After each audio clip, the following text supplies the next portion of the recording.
What's up, faction? Pete Dupuy back with another edition of FitBiz Thursday. As you can see by the windows in the background, this is a rare evening edition recording for me, and I apologize for the late delivery.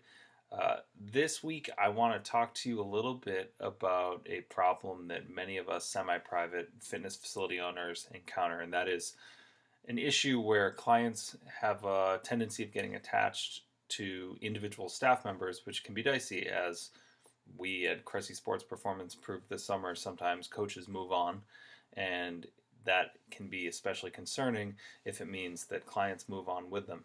And there are a number of ways to reduce the likelihood that this happen. And today I want to talk to you about the three kind of specific rules or objectives I have in place to reduce the likelihood that we come across that problem.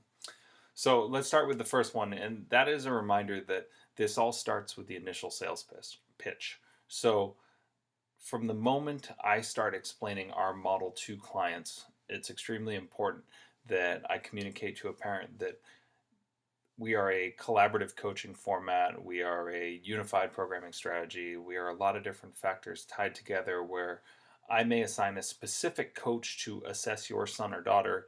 Maybe it's for a health history reason, or maybe it's because I think a personality will sync up properly. But I am not necessarily going to communicate a scenario where they are property of that coach or individual moving forward. So I use a lot of terms like collaborative, and I make sure they understand semi-private model, group training setting.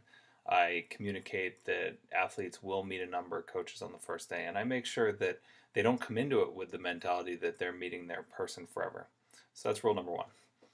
The second rule is that you need to establish right from the get-go that program design responsibilities are not specific to a coach. They are specific to the team as a whole.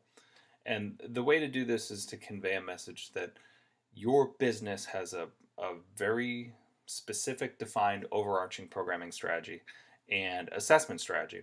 And it's important that people feel like you have effectively systemized your screening procedures and your program design setup in a way that, in theory, any staff member could assess the same athlete and come to an extremely similar takeaway as far as programming objectives go.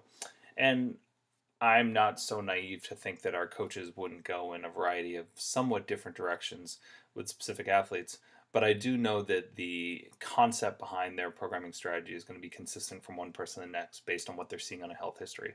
And so I will use terms like our program design team, or I'll remind them that we have an ongoing programming meeting each month where we discuss strategies that need to shift, getting on the same page as far as material goes, and then we work as a team to collectively come to appropriate programming philosophies and game plans moving forward. So I'm constantly hammering home this message that when it comes time to prepare material for an athlete, it's a groupthink scenario. The third and maybe most important objective that we have in place for reducing this likelihood is having a very strategic approach to the way day one goes with a new client. So as a client comes through the door, they are absolutely positively going to have a specific coach assigned to them for review of the injury history, for discussion about goals and objectives, for postural screening, for movement screening, or the kind of our interpretation of an FMS.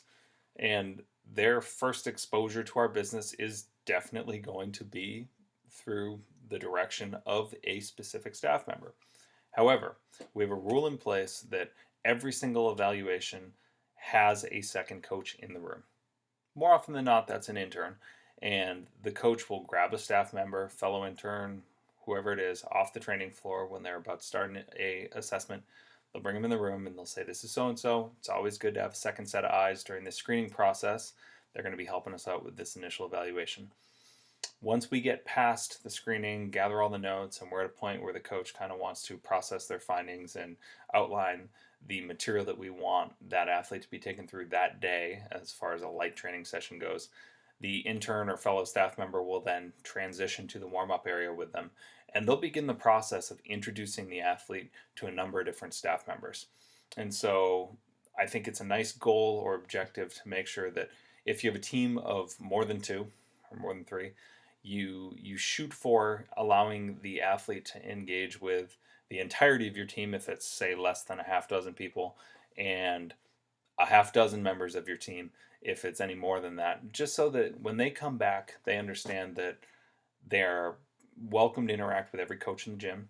They are expected to have exposure to everybody on a regular training session, and they're going to have multiple touch points depending on what they're doing as far as programming goes, what part of the gym they're in, what part of the program they're executing, and they need to know some names and faces because first and foremost, we have a staff member off every single day of the week, and we can't get to a point where a client thinks that a specific day of the week is off limits to them scheduling wise because their coach isn't going to be in the gym.